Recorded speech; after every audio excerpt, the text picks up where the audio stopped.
জুলাস ভাই একটা minute. I'm starting the live. Okay, Sure. live started. Great.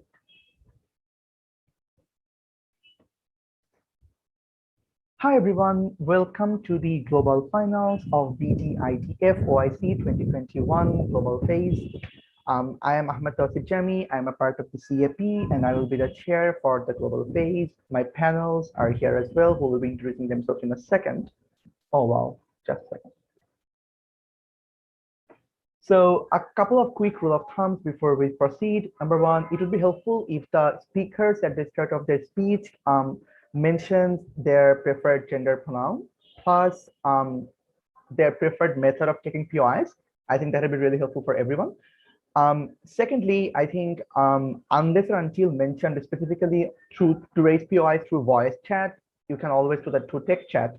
Thirdly, please time yourselves as well. It would be really helpful if one of the ORCOM members could keep timers in the text chat. But yeah, I think that's quickly all about that. I would now like to invite my panelists to unmute themselves and introduce themselves one by one. Rosie, would you like to start? Sure, Rosie there. Thank you. Labib. Hi, I'm Labib. My preferred gender pronouns are he or him. Fantastic. Makaria. Hi everyone, Masharia, he, him. Fantastic. Jonathan. Hi everyone, I'm Jonathan, he, him, and best of luck to the finals. Lovely, thank you so much. Can we hear from OG now? This will also work as a mic test, so yeah. Hi, Taha going first. He, they pronouns preferred. Hamza second, no preference. Thank you. Got it. DPM.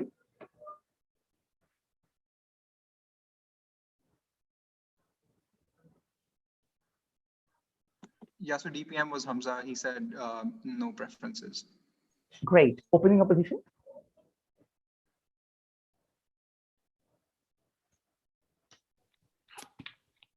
Sorry, and Shia going first. She, her, please. Great. I use they, them pronouns. All right. Thank you so much. Closing off. Hi, Alia going first. I prefer she, they. Lovely. Govip.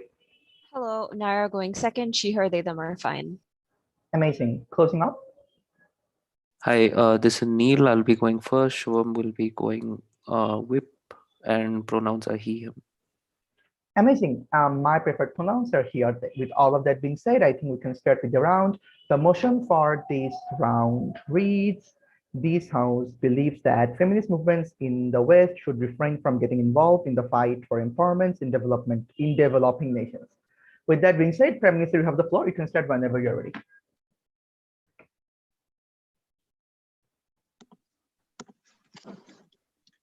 Great. I just want to check before I start if I am audible and visible. Yes, you are. Yes, you are indeed. Loud and clear. Wonderful.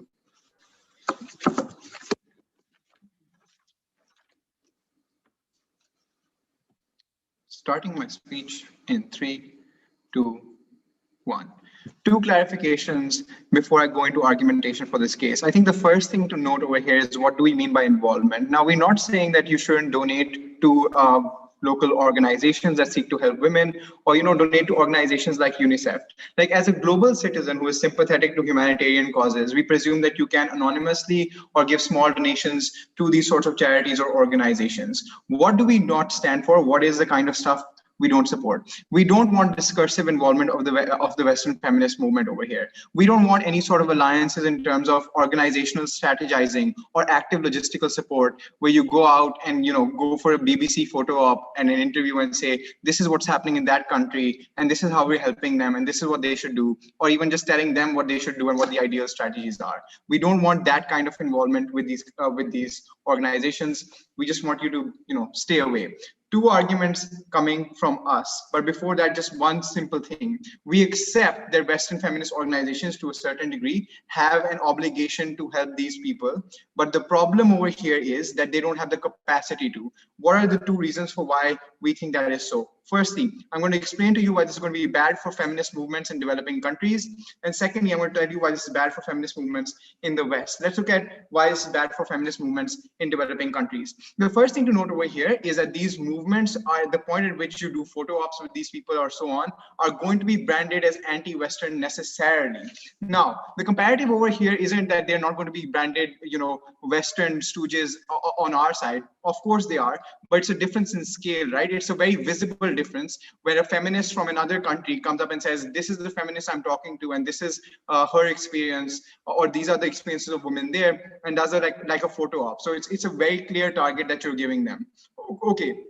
Why is this a crucial argument? I want to note that within developed countries kind of did some bad things. Firstly, there's the fact of colonialism, which means that people really don't like the West. They don't like Britain, they don't like America, so on and so forth. But second thing I want to note is that oftentimes Western feminist movements, or like in the vast majority of cases, establish themselves on a secular politics, which does not coincide with the religious politics that oftentimes feminists or other people within these countries ascribe to. The last thing I want to note is Western countries still do lots of other stuff. It's not just historical colonialism. They go to war in Afghanistan, they intervene in Pakistan, so on and so forth, give funding to military dictatorships and so on. Now, why is this a problem? I think the first thing to note over here is at the point at which you're branded as a Western stooge, this reduces buy-in from the population.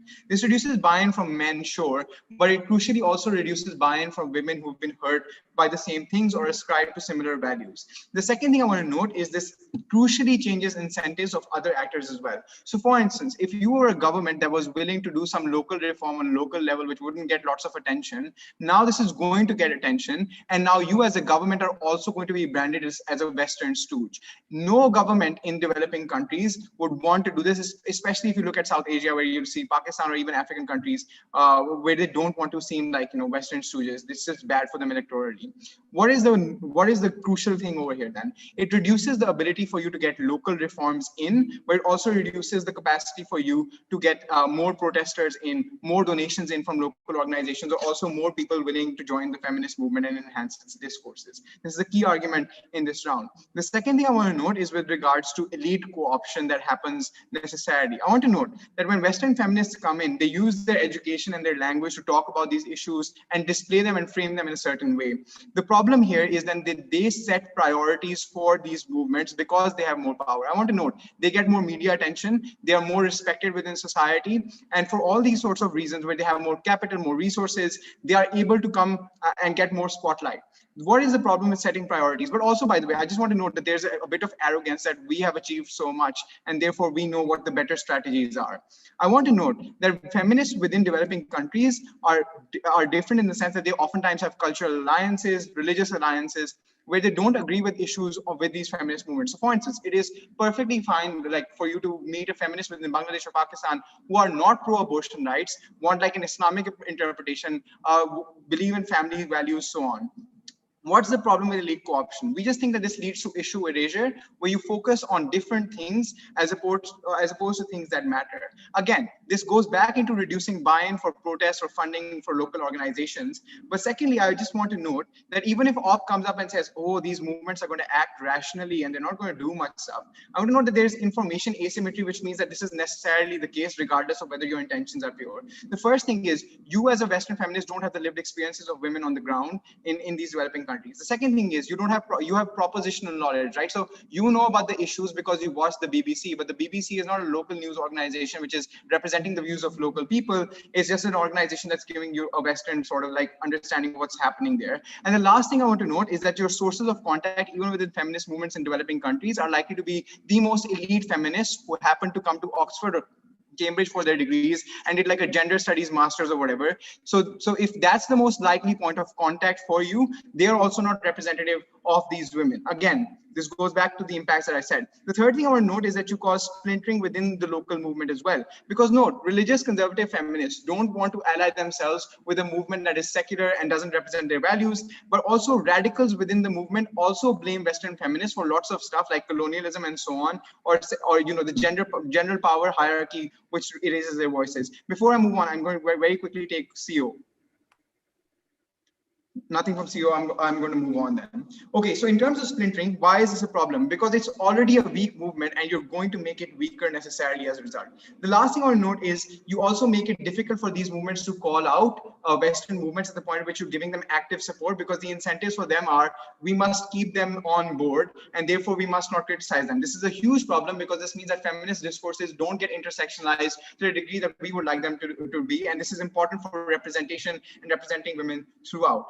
The second argument then is why is this bad for feminist movements in the West, something that Hamza will talk about further. But the first thing I want to note over here is with regards to minority women. Minority women within the West are screwed over by Western women, especially white women, and women who generally lead the feminist movement within the West. They are the people who you owe very strong obligations to. There are two ways in which you screw them over. Firstly, there's a discursive thing of saying, we're great. We're helping minority women who are much more screwed over than you, and therefore we're doing our job. But two, your struggles aren't as important as the struggles of those women in Pakistan or Afghanistan because they're facing worse off issues. The problem over here then is you are unwilling to give the spotlight to these women, focus on their issues and try solving their problems. Hamza will extend this further, but for all these reasons, we are very proud to propose. Thanks to Prime Minister for that fine speech. The opposition now have the floor. You can start whenever you're ready.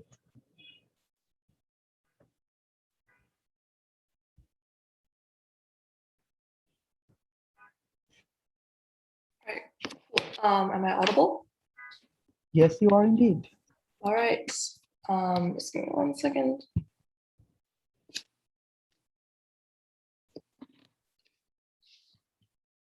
I prefer POIs by chat, but if I am not taking one, feel free to unmute yourself before 6.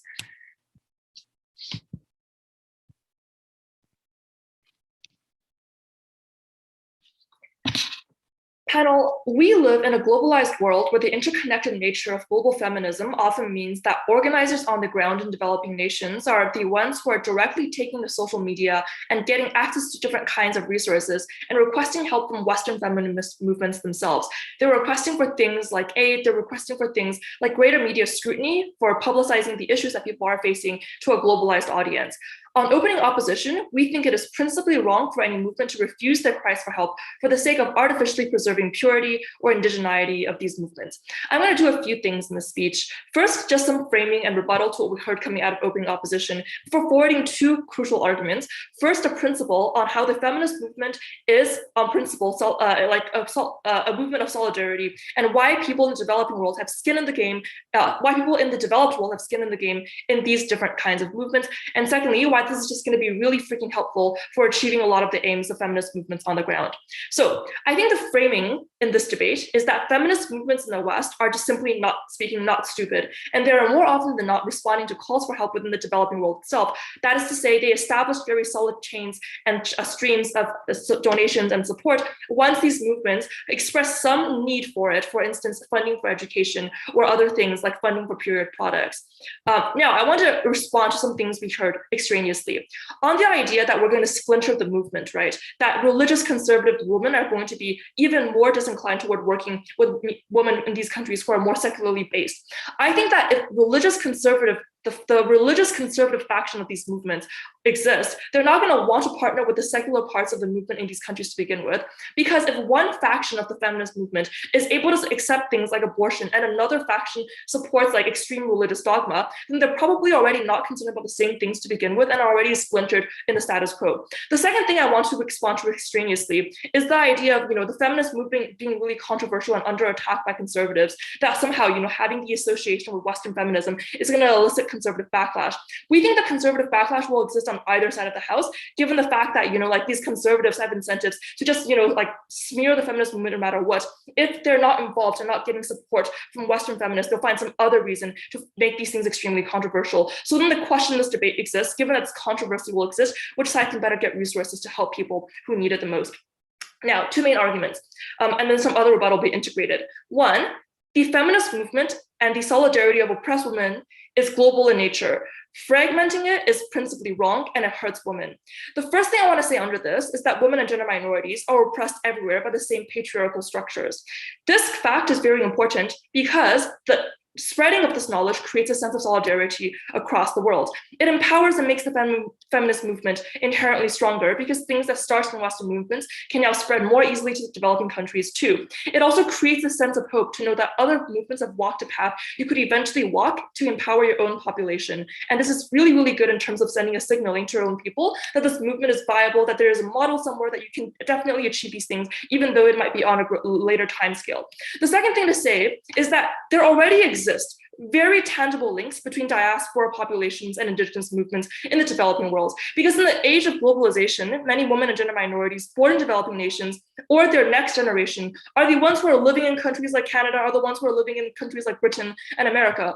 And they're directly affected, and their experiences of oppression are shaped by the patriarchal structures that the parents have absorbed and continue to perpetuate upon them. They see people who look like them and who are maybe their next of kin experiencing these things in their home countries. And that is why the framing and the weighing for this argument then becomes, these people want to fight and should be able to. They have experienced firsthand the oppression that their parents have felt, and that just because they're continuously hurt by the oppression in the developing world, they have skin in the game, and that their right for advocacy and self-expression adheres in this instance. And it is wrong for government to take a stance to say they cannot organize on their parents' behalf, or they cannot organize on behalf of the things that they have experienced firsthand. Before I go on, I'll take a POI from CG if you have one.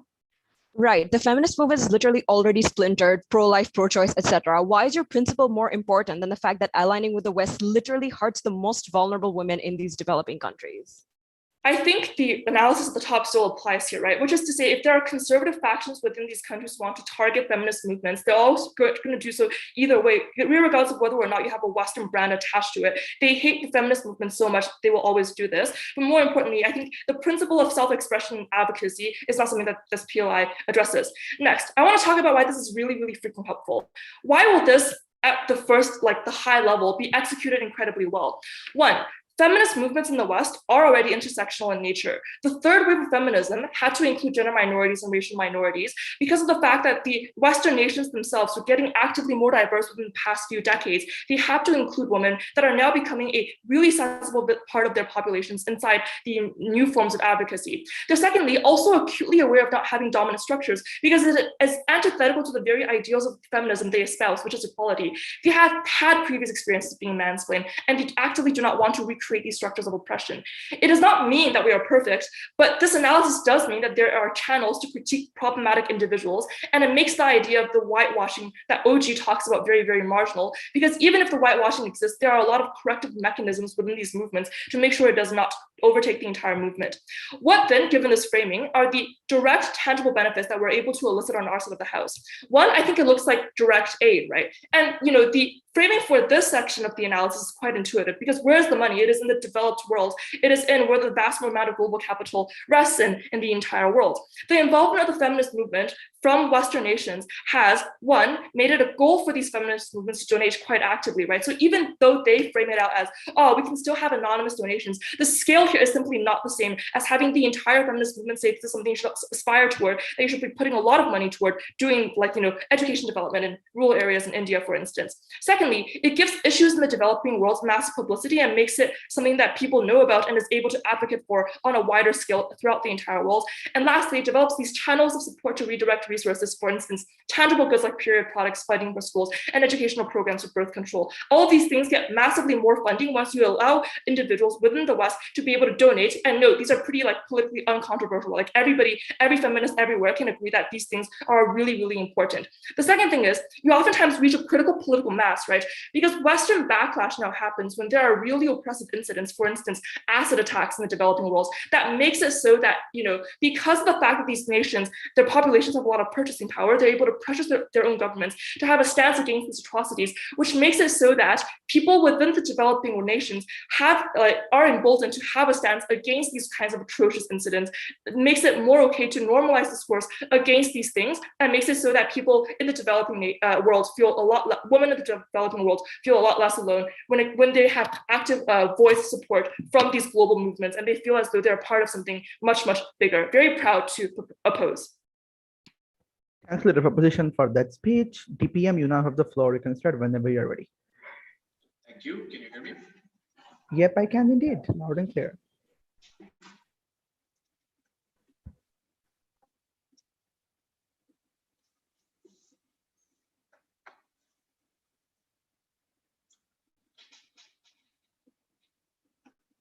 Before I start, I will probably take closing opposition at 5:30, so just keep that in mind. What is our counterfactual? One, using domestic cultural cleavages to push progressive reform. This looks like feminists in Pakistan using progressive versions of the Quranic ayats to make sure that you get wage equality. This looks like Afro-Brazilian women, for instance, using Catholic liberation theology to push for progressive reform. This will be important later. Two, localized reform. We don't have to get reform across Brazil. Even if we get it in Rio de Janeiro, that helps 5 million women. Even if Pinjra Toad in India gets reform for women within Delhi, that's 6 million women who are helped out. But three, we do have cooperation between the global south. Brazilian, Pakistani, Bangladeshi feminists can work together with each other to mobilize these movements. That's what I've been trying to get done for the last 5 years. Two claims from our side. One, the things they haven't rebutted yet. Firstly, the intuition that these feminists don't have enough information about what's happening in the developing world. No response. Two, they have bad information. No response. Three, the only response that we got to the Western buy-in stuff was a straw man of conservative backlash will already exist. If you're going to give me the argument that it's a conservative argument to be anti-American and anti-Britain, then you're completely out of fact. I don't think there's a single person here who's sitting in this room from the global south who thinks that being anti-American, being anxious about Britain after history of colonialism is a conservative argument. The vast majority of these countries are anti-West. And this has nothing to do with how they vote. This has to do with their historic relationship with the West, which means that you have zero buy-in on our side, on their side. Secondly, on the comparative, what we do is that, yes, sometimes we still use Western discourses. I'm happy to admit that, but there's a difference between using a discourse which emanated from a Western university and protesting with women who are white. The aesthetics of that completely compromises your movement. Second point that we made was about elite co-option. Also no response. This is where we said that priorities shift depending on what these elite feminists say. When white women who've been educated at Harvard and Yale go to UN women conferences leading these caucuses, they decide what reforms are passed, what is talked about in the BBC. The relevance of this then is that you get no media attention on their side because the media attention you get is the white woman talking about Pakistan. We don't want 100 articles about that. We'd rather get 2 articles where it's the Pakistani woman talking about Pakistani feminism. But number two, even in their best case, they get the most elite women within Pakistan talking to elite American feminists because they speak the same language. They went to the same liberal arts college 10 years ago. We want indigenous grassroots movement to stand up, all of that stuff. The final thing that I'll say here, which I think is really important, is about the splintering. You know, splintering happens on either side for these local movements. Why? Why does it happen? Presumably, if you have anti-abortion and pro-choice activists, they can find somewhere in the middle, for instance, rape exceptions. But the point at which the discourse becomes toxic is the point at which you are allied with the West. You don't think this because of religious justifications, cultural justifications. You think that because you support white feminists. That's what leads to splintering and the toxic discourse. Intersecting this with their principle. One, I feel like they made their principle in case prep because it's not responsive to our case. We completely agree that the feminist movement in the West is obligated to feminists in the developing world. We just think they make it much worse by being actively involved. So that's like 4 minutes of the yellow speech that I don't particularly care about. Let's further focus on their spotlight argument in the media. One, I want to point out, why does it matter if you get articles in the BBC if you don't get any outcomes on our side for the reasons I've given about Western demonization, all of that stuff? Two, we get some good coverage on our side, which is better than a lot of bad coverage on their side.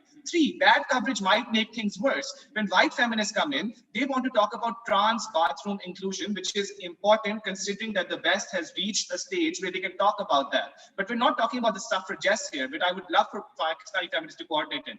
Women in Pakistan can't vote. Women in Pakistan face horrible gender-based violence. But the point at which all of those articles are about such upstream issues that Pakistan needs a decade of progress to even think about is the point at which you get bad coverage on their side. But four, prioritize local news. How many people in Pakistan or Brazil or Bangladesh read the BBC every day? Focus on getting indigenous news outlets on your side to get more buy-in. The final claim that's standing from their side is the intuition about Western government pressure. One, how many times has Western government pressure to guarantee women's rights ever worked in any country? In fact, these dictatorships and governments double down the point at which they say these Western governments are trying to take away our culture. The reason that MBS liberalized reforms of women in the last 4 years is because of the work of Saudi feminist activists for the last 30 years. So don't you dare erase their progress and their efforts towards getting there and say that that was the best responsibility. The second thing I want to do in this speech, now that I've shown you that it's significantly better for developing world feminists to use domestic leavages, coordinate with each other, and get localized reform, is show to you how and why this is bad for Western feminists.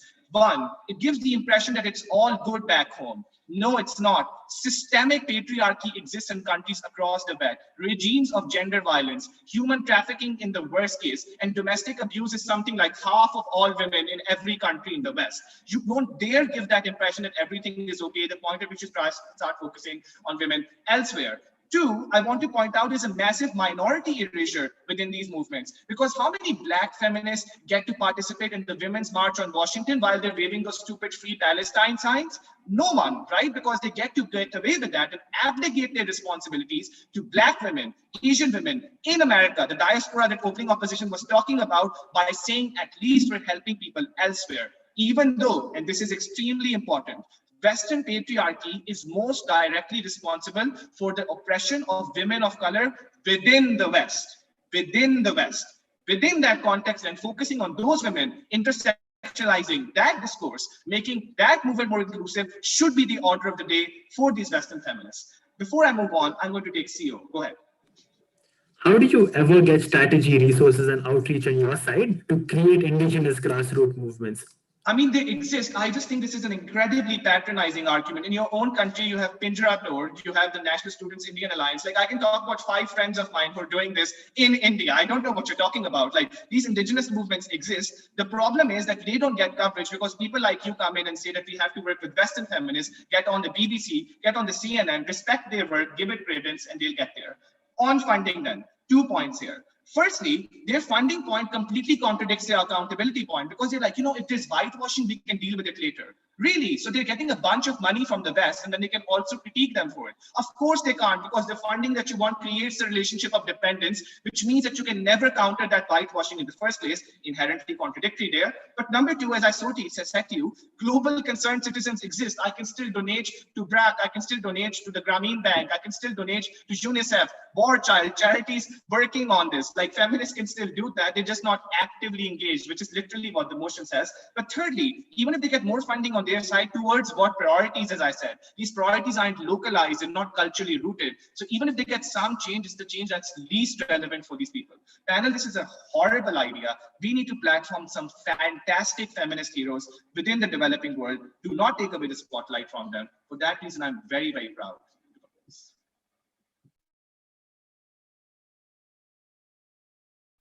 Thanks to DPM for that fine speech. PLO, you now have the floor. You can start whenever you're ready. Please PO on me by turning on your videos. I'll take CG. Right. Oh, Nayara and Alia, if you can't turn on your videos, feel free to just unmute yourself and say POI as well, ideally closer to the 5th minute.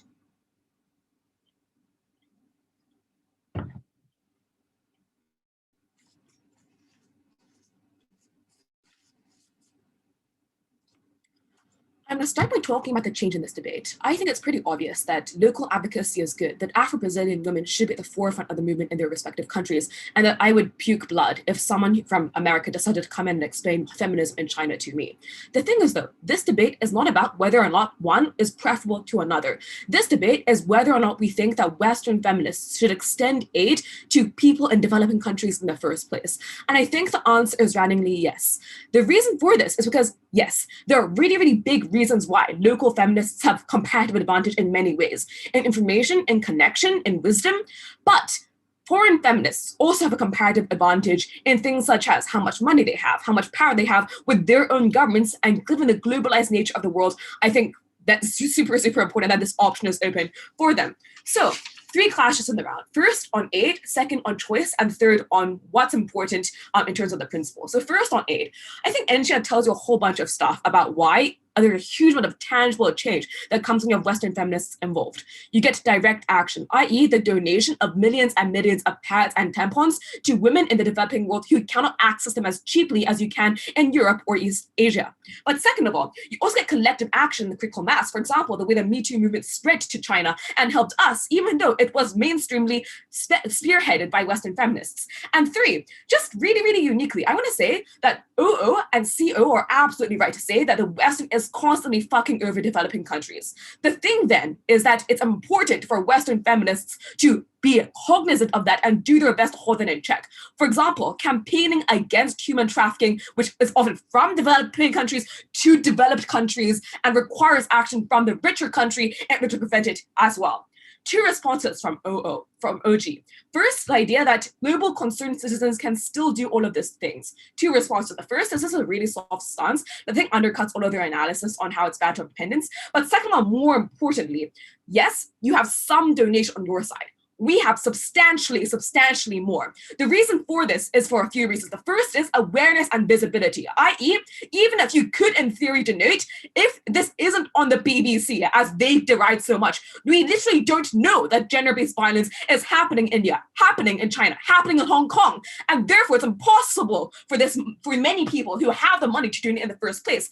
But second of all, just economies of scale, making things mainstream, having really, really easy GoFundMe platforms online for Give Asia, for example, which allows this global interconnectedness to happen. I think we get millions and millions, if not billions of dollars more in assistance. But the second main thing I would say is I really, really do think that the thing about Western abuse is super freaking important. Western abuse is off because the important thing to note is that there is a difference between Western governments, which are very, very bad, no good at all, and Western feminist movements. That's because Western feminist movements and Western women are often the victims of governance, underrepresented in politics, and angry and resentful for the intersectional nature of the oppression that has been conducted by white men to women of color, women of all shapes and sizes. I think for those reasons, I do agree that there are huge swells up of anger, and I think that means the nature of the aid given is likely to be extremely good. Okay, second main thing then, on choice. So I want to just say that the OG case, very, very pretty. The case boils down to feminists, Western white feminists especially, can be bad. They can be elitist and twist discourse. They can trigger anti-Western sentiment in these countries. They can have bad information and do stupid things. The first thing is I think a lot of this is asserted and not true.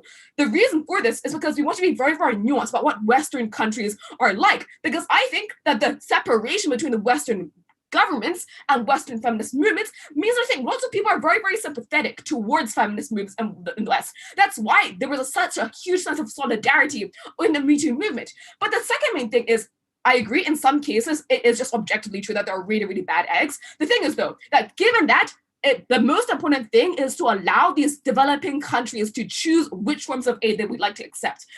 Because I think the reason for this is because I think that they are the best place to do so. They have the best information. They have what they need. And I think that all of this is important because that good information and that nuance means they can selectively choose it. If I think that all of my supporters are going to riot because they think that this white lady from Oxford is pretentious and annoying and stuck up, I will choose not to platform her on my news network. On the other hand, if I think that it's worth fighting that small amount of backlash in order to get $1,000 in funding, which I could use to set up a shelter for women, then I should also do that. I'll take you in the next 30 seconds. I'll take the POI first and then explain why these movements have the capacity to make these choices well. A lot of these white privileged women are actively shielded from any repercussions of things that they say on the media. The effect directly goes into grassroots movement who are trying to make some change because they're branded as imperialist. So exactly what is the change then under your world? I think the first thing is that's really important, panel, is that all the problems that GovBench outlines are self-solving. That is, if they're pretentious, if they speak in English, if they're disconnected from local issues, if they're openly abusive, that means that people want to broadcast them less, that people get pissed off when they see them on the news, and feminists in the developing world can criticize them and say they don't represent us, or just other feminists from developed countries go, shut the fuck up, you don't know what you're doing, which means that the extent to which they affect the developing world is much, much smaller. Two more responses. The first is their entire line for why these Western feminists will dominate is because they have more money than you. Yeah, but they also have they're not exactly dedicating all of their wealth to the developing world. And the intuitive reason that this percentage exists is because people have a stronger attachment to the people around you. Just because that's what you're surrounded and bathed in every single day, but also because empathy is stronger for people you see directly and connect with. The reason why this matters is because I think that people generally understand that they know less than people having a lived experience, because it's a very common sense thing to realize. But the second thing is, I also think is why we beat the OG extension about Black women. That is, I don't think that American women in the status quo say Black feminism doesn't matter because people in Nigeria have it worse, very simply because they see that suffering happening on a day-to-day basis. But finally, a lot of things really do require consent, i.e., if a Western feminist swans in and decides to start talking things, they can't implement things without the cooperation of local grassroots movement, because there's often a language disconnect, because they often don't have the connections necessary, which means local movements have an extremely high degree of choice, which means they access the huge wellspring of funding and political power that Western feminists have. They apply it to good use. I think we accelerate the pace at which we distribute menstrual products, sexual protection, and also just legal benefits and protections for people in the developing world. The feminist movement is a united one. Women across the world are oppressed by the same structures, never been prouder to oppose.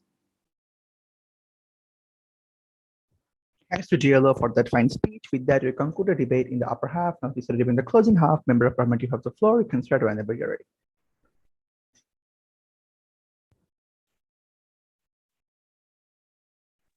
Hi, am I audible? Yes, you are indeed. Okay, just give me a second.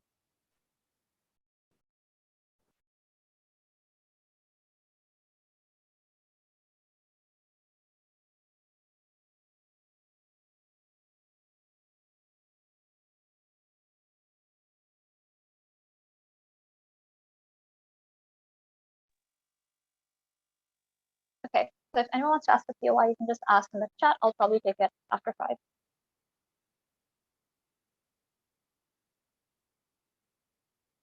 Panel, what most women want in the developing world is that they want value systems to change, and they want structural reforms to change value mindsets, etc. I think therefore it probably means that it's more important for us to attach more palatable figures or individuals that these people can relate to in terms of role models, etc. Because it probably means that it does not skew your initial perception of what feminism ought to be. I'm going to first explain to you what exactly and how progress is often compromised under ops world. But second, I'm going to explain to you why exactly it's probably very risky for them to do so. Before that, just a few extraneous pieces of rebuttal to all. I think one, on their principle of self-expression, I think that a lot of it is contingent upon them providing effective platforms for the most vulnerable women. OJ already talks about a lot of stuff about Western demonization and buy-in, etc. We're going to exactly paint you the picture of the journey and why specifically people on the ground exactly don't have value systems that change from the get-go just because of the fact that it is Western and how Western-centric and how exactly campaigning differs because the West is very antithetical in nature.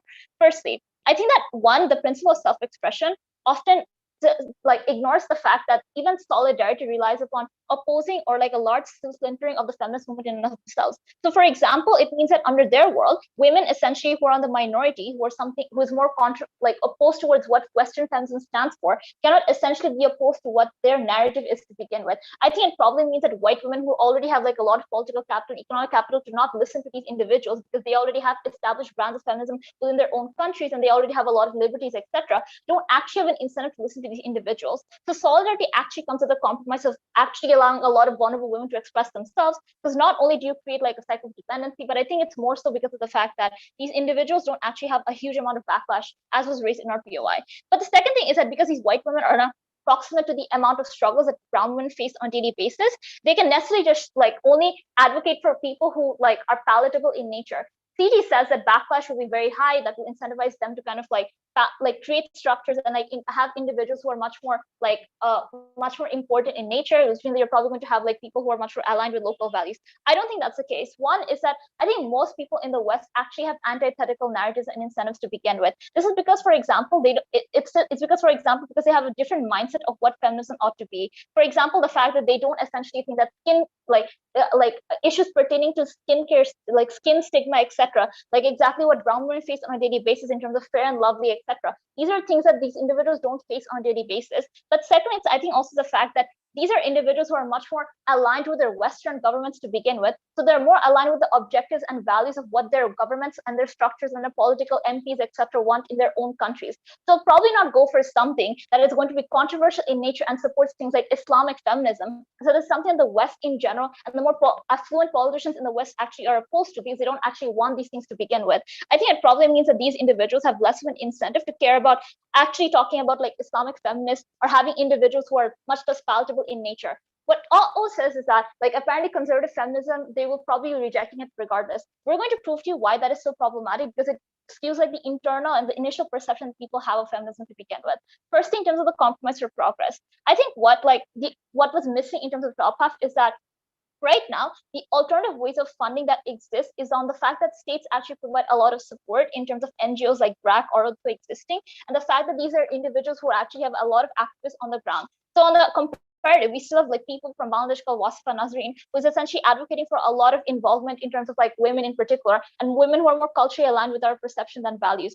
I think this type of campaigning is much less antagonistic in nature for a few reasons. One is that it is less often like these institutions, like the value perception that you have of the movement in general is less going to be skewed to begin with. So what OG says is that it's good because of post-colonial feminism. I think it's also just because of the fact that individuals just think that these are issues that they can't relate to on a daily basis. So for example, their best case is probably individuals like Malala, but we've often seen that the views of motherhood in particular is something that is hostile and a lot of women in the developing world like Pakistan actually don't believe in. What this does is that it firstly impacts future brands of feminism within these countries, and it hurts the long-run sustainability that these value systems rely on. Right now, you need to break down campaigning. What exactly does this look like? Because I think OG misses out exactly on the counterfactual. One is that it looks like a lot of local organizations that already have existing connections going out and like expanding bases. Like for example, they're talking to poor villagers, they're framing content and our economic opportunities. What the West comes in is that they frame a lot of things about giving girls access to education as like bodily autonomy, but this is something that the local people on the ground who have less education, who are not Western centric, who are not have Western circles, are essentially going to align with, are not essentially going to believe you in. What O says is that you can still have a lot of media airtime that is still beneficial in terms of scale. One, most people in Bangladesh don't actually watch BBC on a daily basis. They watch local channels like Shamai TV, etc., because these are things that are much more proximate to them. I think this means that you have to value the fact that these local heroes and role models, because they're just by proximate to these individuals, there's greater long-run sustainability, and you have more adaptations of value systems changing to begin with. I think on their comparative, they deprioritize issues pertaining to what women of color on a daily basis face in terms of like the stigma of like having like fair skin tone, etc. A lot of these things are things that often get ignored. But I think secondly is that a lot of Western feminism is often tied towards values such as independence and individualism. These are values that are not culturally ingrained within us, which means that a lot of it comes with the confidence of promoting values of like Asian values or like values the household women in particular promote and like subscribe to. I think it comes at a cost, and this campaigning is much more detrimental. Before that, I'll take up POI from O. Why do the feminist movement's priorities informed by what white women are telling them rather than the trauma that they themselves experience on a day-to-day basis? I think one, it's just the fact that most of the like when white women come in and like firstly like showcase and talk about these things, I think the initial perception is that this is a white person talking about your experiences that they necessarily can't relate to. But secondly is that I think it's still better on the counterfactual when we have local heroes and people that actually have like risen from like grassroots activism coming in and talking about issues such as like how exactly cultural values, how it's like okay for them to adopt things like cupcake feminism, etc. I think these are individuals who are going to be perceived less as an international puppet, but I think it's also the fact that these Western like white women in particular, like we've shown to you why exactly they have less of an incentive to care about like what developing nations actually want, because they have their own political interests to like get more positions within their own government position in their own parliament, etc. I think on the comparative, we have local icons like Begum Roke, etc. at the cost of their comparative Judith Butler. I think these are individuals that local individuals actually know about, but it's also the buy-in that you get from like a lot of conservative men who are very prominent to begin with. Right now, Western feminism in particular seems a lot too extreme. A lot of women who actually subscribe to being like the identity of being a housewife don't actually subscribe to these values to begin with. You have like less of a better starting point for feminism on the ground, but you also remember the long-term sustainability for these developing countries. I think it means that we proved to you the tipping point. We also showed you why there's a lot of backlash and the compromise of funding in the future, which is that any of like openings, like effectiveness arguments actually don't apply. On this one, I'm very proud to propose. Thanks. Thanks, Member of Government, for the fine speech. Member of Opposition, you now have the floor. You can start when you're ready. Hi, am I audible? Yes, you are indeed loud and clear. Yep, just give me 10 seconds. Sure, no worries.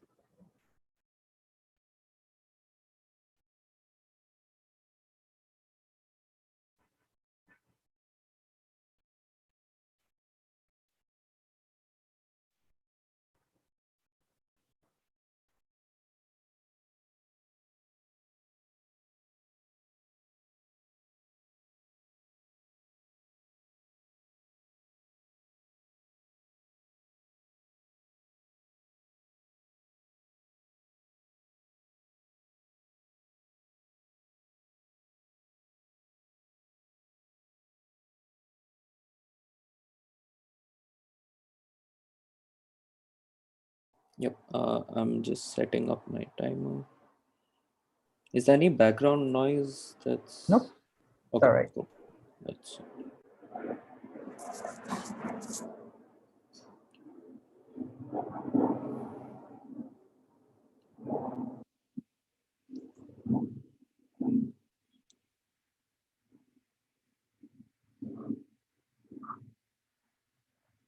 Yep, okay. I'll be starting in 3, 2, 1. Panel on site government, they've continuously talked about how like the Western movement is like characterized by white individuals, and they hold a large part of the discourse that occurs in society. But what they don't interact with is that if like these feminist movements in developing nations do not interact and do not have some sort of power parity in these Western feminist movements, that the Western feminist movements, isolated and having so much power, will erase all of the progress that these like in the best case these developing nation feminist movements have ever made, right? What they don't interact with on their side of the house is how whitewashing is going to be far more on their side if they have no accountability to be able to solve the problems that they take on themselves, right? So what I'm going to talk about in my speech is twofold, right? First, in terms of how and why accountability is established and important, and secondly, how the counterfactual will lead to the erasure of the progress of the feminist movements in these developing countries, right? First, but before that, a few rebuttals, right? First, in terms of what OG has said in terms of priorities, right? We do not think that Western feminist movements, when they come and interact with these feminist movements in developing nations, are going to keep the priorities that they have in their Western nations, right? We think it's unlikely for that to happen. Why is this? First, in terms of a self-correcting mechanism, I'll explain more of this later, but the self-correcting mechanism is minority women within the Western feminist movement who are going to hold the Western feminist movement accountable if they don't cater to the needs of these like developing nation feminist movements, right? But secondly, in terms of how the movement interaction happens, the movement interaction happens with these feminist movement in these developing nations, in that the feminists, like at the point of which you start interacting with these feminist movements in developing nations, you are going to have a lot of media attention in terms of being like, just because you're the more powerful one, you're going out and you're like empathizing with different feminist movements, you're going to get a lot of media attention. And at the point of which that feminist movement, the one in the developing nation, is able to get that kind of media attention, it has that much power to call these movements out at the point of which they don't give them the support that they need, and they prioritize different things rather than focusing on local issues. Lastly, on terms of information asymmetry, first, we don't think that movements are dumb enough to actually not care about the problems on the ground. Secondly, we think that they actually will try to gain more and more information from local leaders, because it's going to be cooperative, and these white movements aren't going to be isolated, and white women aren't going to come and protest over there, but they're just going to provide aid in terms of money and be able to like come on the ground and help them like gain more power parity in front of the government. But thirdly, we think that they're going to like co-opt into the narratives of the developing nations, simply because we think that it's more and more likely that they'll be effective, and their whole point is to be effective for these minority individuals, right? At the point at which they can't do that, they aren't standing with their principles, they're going to be called out by Western media. Lastly, in terms of the buy-in argument that they've given, right? First, they go on and say that they go on and say that, look, people won't buy into the feminist movement because it's Western, but they also go on to say that like these movements will somehow by themselves be able to create a lot of feminist change, right? But we don't think that's possible, because within the context of what they're doing, like the feminist principles that these feminist movements in developing nations are sticking to are ones that are idealistically Western, right? So at the point of which, like, we're having this clash in this debate, we think that the only way which you can solve it is by giving these feminist movements in developing nations more power in the Western feminist movements, and hence more credibility. But what are we going to talk to you about exclusively from CEO, right? First, in terms of how and why accountability is established and why it's important, right? First, we think that accountability is established on our side of the house, and we think that this is characteristic framing because OO is not able to solve the problems of how Western nations will not dominate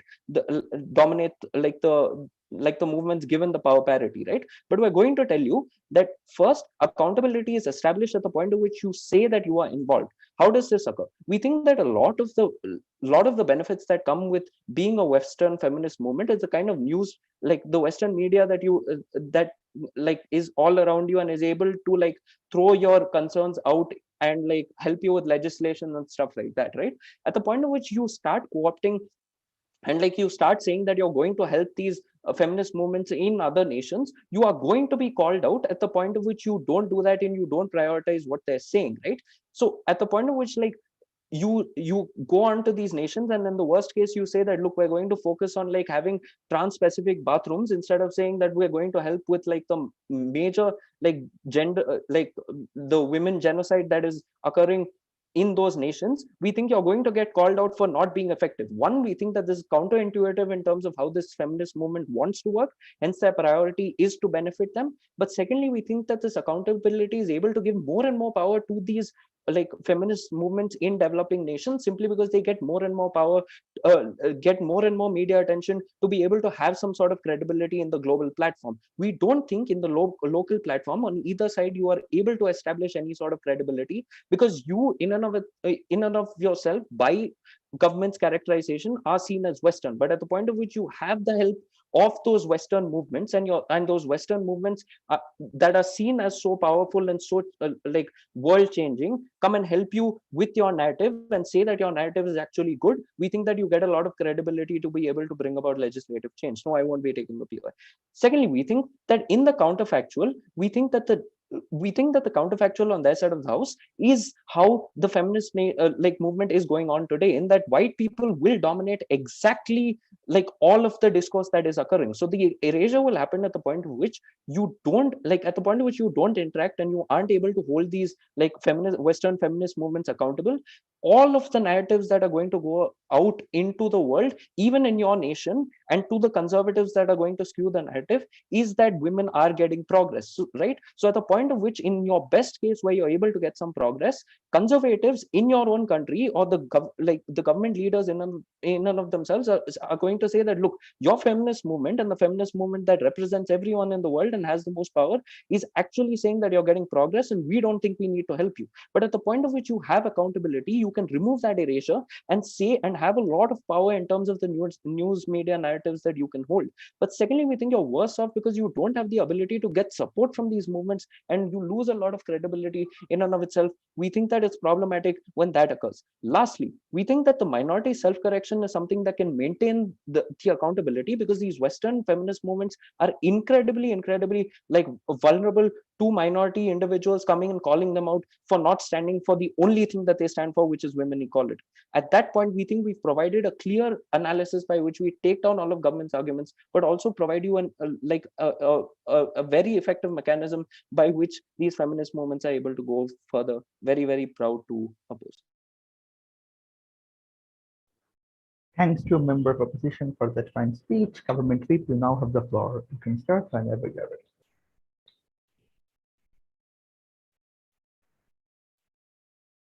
Hi, just making sure that I'm audible. Loud and clear. Okay, great. Just give me 1 second. No worries.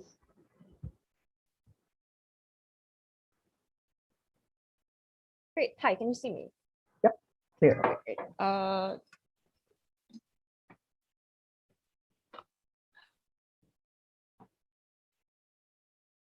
Great. I'm just going to start my timer. Before that, since this is being live streamed and all, this speech is for my teammate. Our team is going to end in like 2.5 weeks. So Alia, thank you for tolerating me for the past however long. Great. Starting my speech. in, POI is on chat. I'll take one from OO. And you can also wave at me, actually, I don't mind, but I'll, yeah, cool. Starting my speech in 3, 2, 1. 4 things in my speech. First, conservatives and whether or not they actually hate women. Second, accountability. The first 2 things directly going to engage to CO.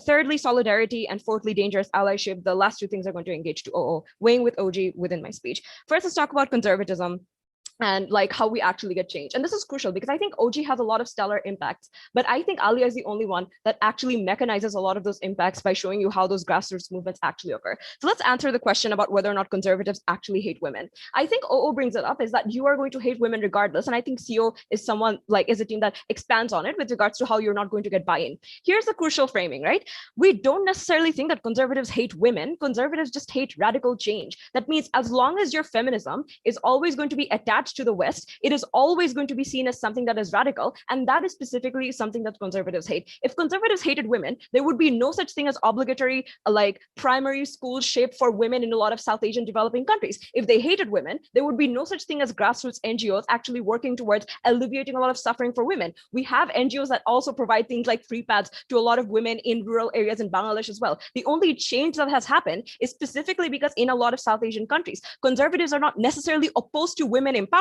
They're opposed to the frame through which that empowerment happens. That is why if you want any sort of empowerment, it is important to frame it in a crucial way. Mechanisms then, a couple of things here. First, we have slow structural change that is not necessarily idealistically Western compared to what CO says. Why? Because of a couple of things. One, NGOs probably still exist under our world and they're able to do things like grassroots movement. That is worse under your world because the question and the critique is always going to be, who is the leader of your NGO? Where is all of this money coming from, etc. Insofar as you are never able to answer these questions because your funding is something that's tied to like the West and Western alliances, etc., you are always going to be shut down. Under our world, if it starts grassroots and you can point to local role models who actually understand the plight of these women, we think that you're able to answer those questions better and be more palatable framing that Alia gives you. Second, we think that a lot of these grassroots movements then, most women in a lot of rural areas don't know what feminism is. And their only exposure then comes from white women who talk about how motherhood is incredibly regressive. And a lot of these women actually don't agree with it. That is why under your world, your perception of feminism is always going to be Emma Watson talking about how housewives, etc., is something that is regressive and like an agent of the patriarchy, whereas a lot of women in Bangladesh find a lot of utility from things like motherhood, and that is incredibly a valid choice to make. But under our world then, assuming that this is a grassroots movement that start from local individuals and local NGOs, etc., you can frame your empowerment around things like, yes, being mothers is an incredibly legitimate choice, but here is why birth control is probably good for your own health, etc. We think that that is a lot better under our world. Fourthly, your framing is always going to be first world if you are tied to the West. I know that Western feminists are not stupid, but I also think that they're culturally insensitive. That is because they always think that their white savior complex is the correct brand of feminism that should exist in these developing countries. We just disagree. That is why under our world, a lot of your framing of the environment is going to be either pragmatic, that is going to tap into these like conservative areas and show you can have economic benefits if you send your daughter to high school rather than get her married, etc. I think we can actually get a lot of change. Fourthly, this change also manifests. I'm going to take OO at 5th minute, so like a little later. Cool. So I think then this change also manifests through political changes, etc. Because assuming that conservatives already sort of don't really hate women, I think the way in which you change their mind is appealing to biases that they already have. Insofar as they want economic benefits for their own community, if you can frame the fact that sending more girls to school is going to give them that economic benefit, I think they're much more likely to listen to you, assuming you can back up their questions of who are you funded with and who's your leader, etc., assuming these are all local role models that you draw your inspiration from. But this also translates to things like political change. You can elect things like local women MPs in your municipal elections, etc., and have a lot of political change happen more under our world when the framing of these grassroots movement is something that is entirely local in nature. We think that that is a change that we bring under our world. Secondly, on accountability, the first thing to say here is that if this accountability comes at the cost of vulnerable women, we literally don't want that. But secondly, assuming that accountability was something that was a lot more different, very, very Here's how I don't think CEO can actually get that accountability either. Because one, no Western feminist movement would care about no Western feminist movement would change their narrative and suddenly shift it to, oh yes, motherhood is actually a great tool for empowerment in developing countries, because they want to be more palatable to the governments in their own countries. So their narrative of feminism is always going to be something that favors them at the cost of women in developing countries. That is why accountability doesn't really happen under your world. But secondly, accountability, assuming that it was important, is something that is very internal. It happens throughout decades over time when people realize that white feminism is not that intersectional. We don't think that you need to accept aid from Western feminism and then suddenly hold those feminists accountable, especially given if you don't have a lot of media capture and power and finances to begin with to hold them accountable. We think they can hold themselves accountable. That happens internally. Presumably you want to be more intersectional as a movement. We think we can claim that under our world. Before moving on, I'll take OO. Your extreme impacts are hung on an unrealistic characterization of white women going to inaccessible rural villages and talking about turfs and paternity leave. Realistically, our ability to spread applicable movements to the developing world, like Me Too, combat problems like human trafficking, and vastly strengthen movements by giving them money outweigh. The problem is we can get a lot of those movements because a lot of grassroots NGOs already exist under our world. And given, because of your own characterization, that there's more things like educations, etc., that is happening, more women, especially more middle-class women in these countries, presumably want to change things for rural women in their own countries. The problem is if you accept aid from a Western nation and a Western alliance of something that conservatives already hate, you make that change regressive. That is the change. Solidarity then. Race, class struggles, conservatism, liberalism, pro-life versus pro-choice. There's literally no solidarity. And that is fine, right? Because the illusion of solidarity is the problem. Because when Nicki Minaj calls out Taylor Swift and white capture of Grammys, and Taylor Swift says, look, you're supposed to be solidarity like towards women, etc., that is inherently bad because it undermines the nuances of like racial differences. We think having splintering is justified insofar as that splintering gives different women of different sects the ability to make changes for things that they exclusively need, even if it is the cost of some illusion of solidarity that already doesn't exist. We are fine with that. But secondly, it is untrue that like immigrants, etc., have large sizable populations to actually change things under OO's world either. Presumably because they're always going to be a minority in Western nations, etc., that means that their ability to enact things like political capital, given high amounts of things like anti-immigration sentiments, etc., that may exist in developed countries anyway, is also largely limited. That political capital doesn't exist. Lastly, we think dangerous allyship is incredibly problematic. You can be a privileged Bangladeshi woman growing up in Canada talking about how Bangladesh is regressive for women, etc. The problem is a lot of those like comments, etc., is going to be faced by a lot of like vulnerable women that live in those specific countries that you're talking about putting on blast on media. This is dangerous allyship. We think that is problematic. It exclusively hurts women in developing countries. Extremely proud to be on the right side of this debate. Thank you. Thanks to Government Whip for the fine speech. Opposition Whip, you now have the floor. You can start whenever you're ready. Hi, I'll just take 10 seconds. Oh, sure.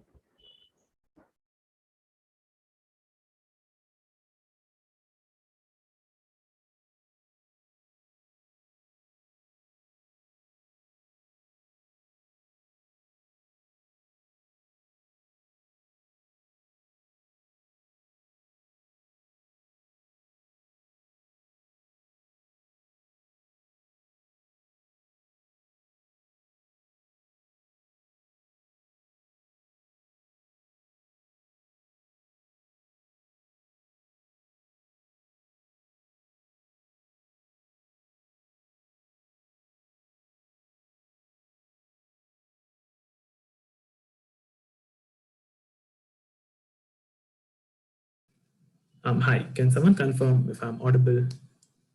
You are indeed. Okay, perfect.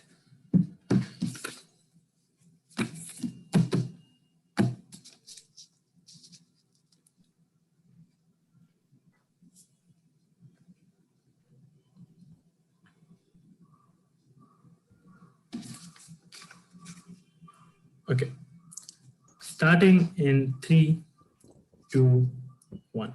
Panel, we think what both government benches miss the most is the framing around what the world looks like and what accountability in this world looks like. We think that is what Neil gives to you in his speech. And we think that is what is important to understanding this debate in the first place and then winning this debate. We think the world just generally lacks nuance, right? Which means not everyone in the world is going to realize that like the developing movements have isolated themselves or shifted away from like developed movements inherently, right? We think at that point of time, what this means is that the Western movement continues to be the face of global feminism and continues to lead the narratives around global feminism inherently. We think the point at which the West goes out and says that like we have moved on from the third wave of feminism to the fourth, we think it assumes progress on overall feminism, right? Which means it never really encapsulates the difference between like the developing movement's progress and the Western movement's progress, because the developing movement has refused to become a part of this overall global feminist movement or like this overall global feminist revolution. We think the point at which that happens, the progress that these developing movements have made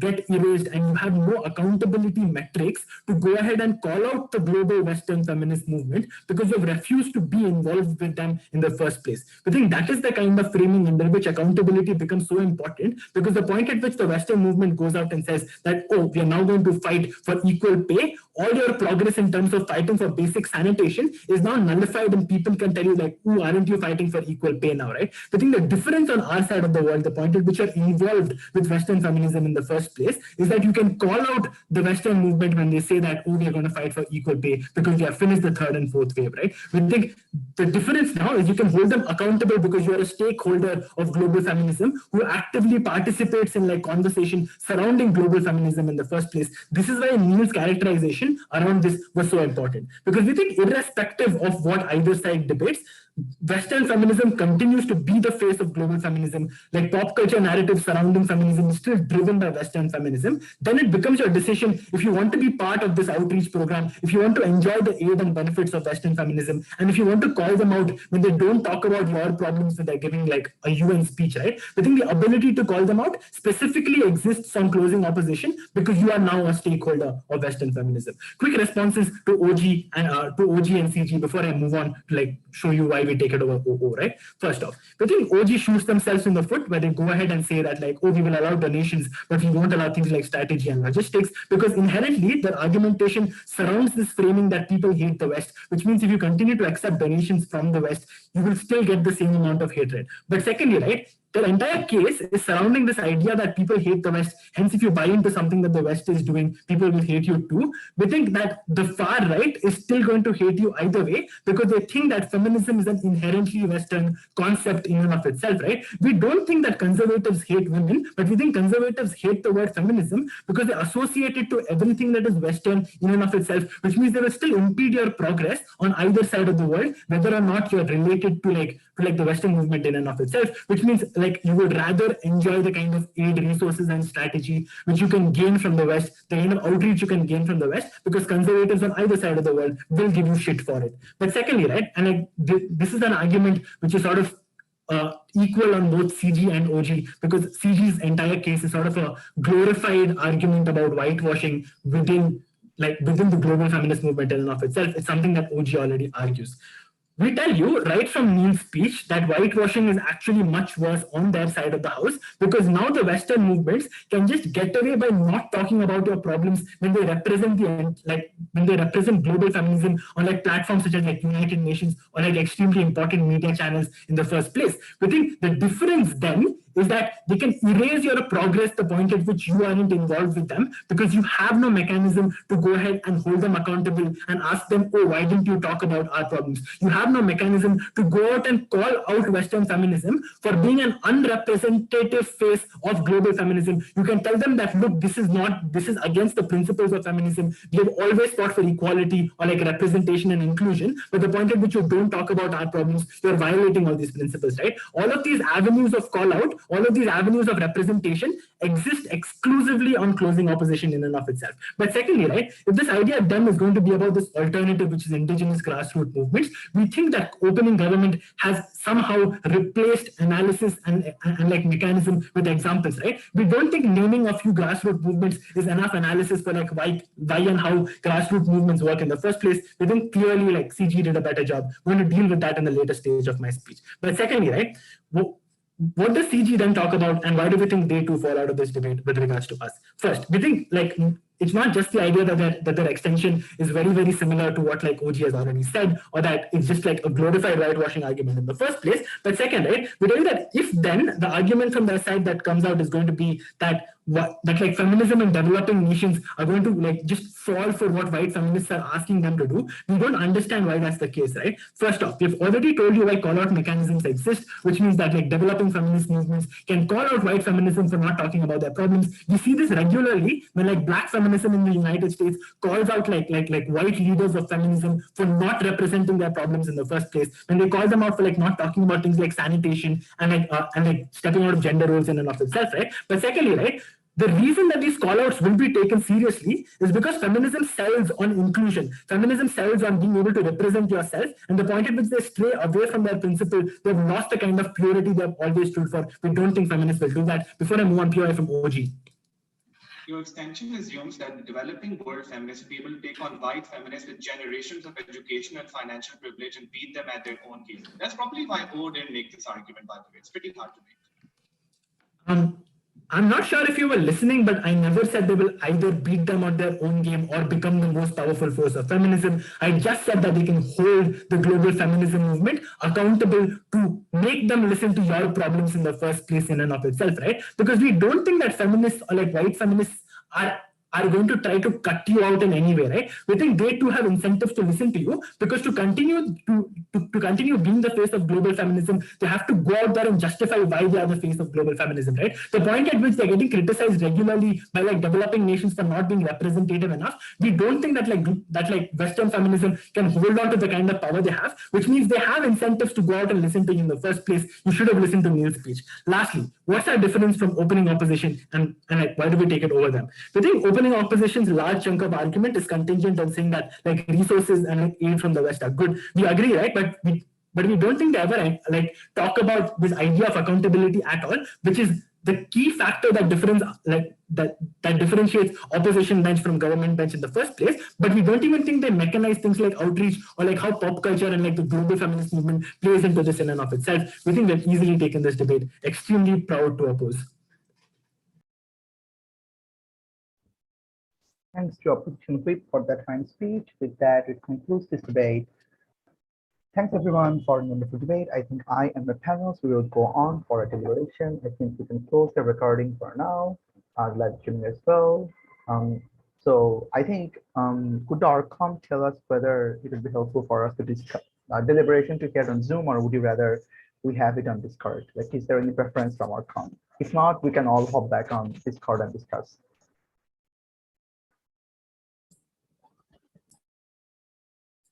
It's preferable if you can discuss in Discord and then you can announce the results here later. All right, sure. That sounds amazing. So I mean, about the announcement, we haven't decided anything yet, but you can use Discord for discussing the results. All right, sure. So we will hop back on Discord. Let's go everyone, and we can, I think, discuss on room 1 result discussion. As for the teams, please give them instructions on what they should do, because I think it would be unfair to not keep them confused. So yeah, that. All right, thank you everyone. Also, whoever is streaming, could you please stop the stream? Thanks everyone. Yep. Thanks everyone.